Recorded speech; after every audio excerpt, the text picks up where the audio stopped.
رہا ہے۔ اگر آپ چاہیں تو ہم بھی یہاں آپ کے ساتھ رک جائیں۔ ہم آپ کے دکھ میں شریک ہونا چاہتے ہیں۔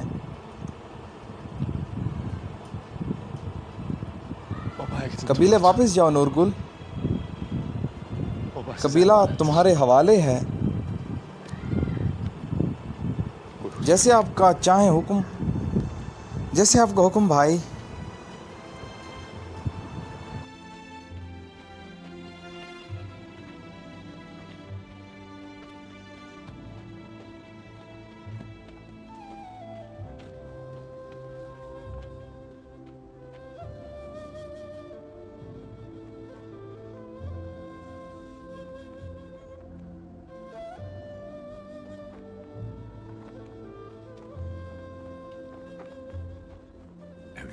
بیٹا آ جاؤ، اٹھو۔ اپنے جذبات پر قابو پا کر اپنے پاؤں پر کھڑا ہونے کا وقت ہے۔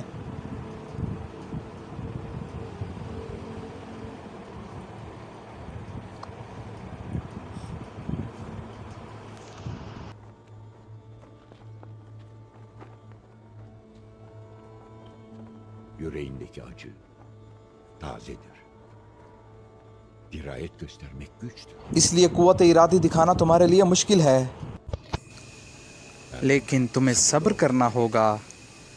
تمہارا صبر اور برداشت لوگوں کی قوت کو بڑھوتری دیں گے۔ میرے دل میں اس درد کے علاوہ یہ ہے کہ میں نہیں جانتا کہ میں اپنے بچوں کو ان کی ماں کے بغیر جینے کی عادت کیسے ڈالوں گا۔ ہمارے پیارے نبی پاک صلی اللہ علیہ وآلہ وسلم اپنے پیاروں کو کھونے کے دکھ سے کئی بار گزرے۔ اپنی پہلی بیوی حضرت خدیجہ رضی اللہ عنہ اور اپنے سگے چچا ابو طالب رضی اللہ عنہ کو کھونے کے بعد ان کا رفیق دل گہری دکھ سے متاثر ہوا۔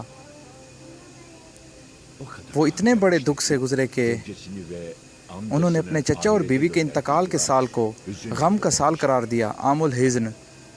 حضرت خدیجہ رضی اللہ عنہ کے آخرت میں چلے جانے کے بعد ہمارے نبی حضرت محمد صلی اللہ علیہ وآلہ وسلم اپنے بچوں کے ساتھ اکیلے رہ گئے۔ انہوں نے اپنے بن ماں کے بچوں کو خود خیال رکھا، انہوں نے ان کو سنبھالا۔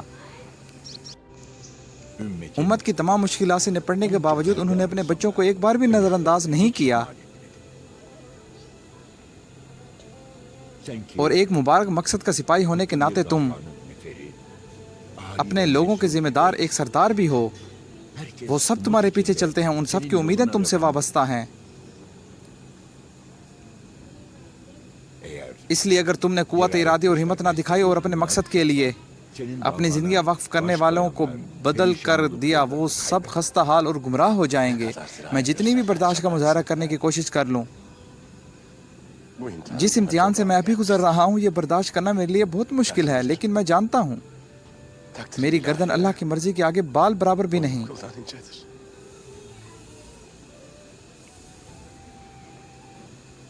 اور اللہ ہی زندہ رکھتا ہے اور مارتا ہے، آل عمران۔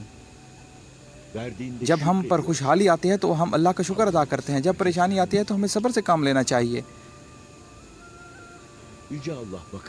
سورہ بقرہ میں اللہ پاک ہمیں نصیحت کرتا ہے، اور ہم تمہیں کچھ خوف اور بھوک اور مالوں اور جانوں اور پھلوں کے نقصان سے ضرور آزمائیں گے۔ اگر غلطی ہو جائے تو اللہ معاف کریں، اور صبر کرنے والوں کو خوشخبری دے دو۔ وہ لوگ کہ جب انہیں کوئی مصیبت پہنچتی ہے تو کہتے ہیں ہم تو اللہ کے ہیں اور ہم اسی کی طرف لوٹ کر جانے والے ہیں، البقرہ۔ دیکھو، یہ وہ لوگ ہیں جن پر اللہ کا انعام ہوا اور جن کو اللہ نے صراط مستقیم پر چلایا۔ حوالہ سورہ فاتحہ۔ تم مبارک مقصد کے سپاہی ہو جس کی خاطر تم نے اپنی زندگی کو فراموش کیا۔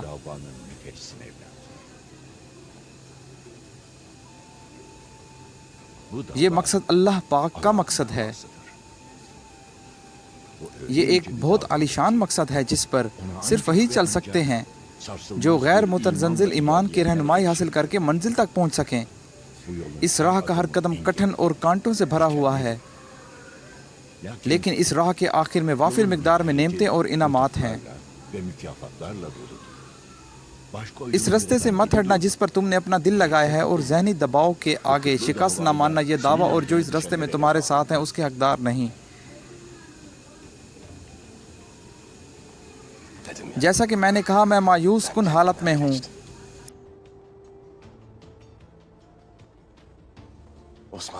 عثمان بغیر ماں کے دودھ کے رہ گیا ہے، وہ اب بھوکا ہے دودھ کے لیے۔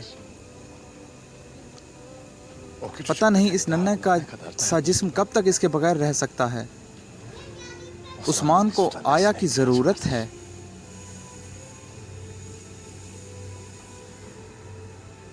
اللہ کے حکم سے عثمان شیر کی طرح مضبوط ہوگا بیٹا۔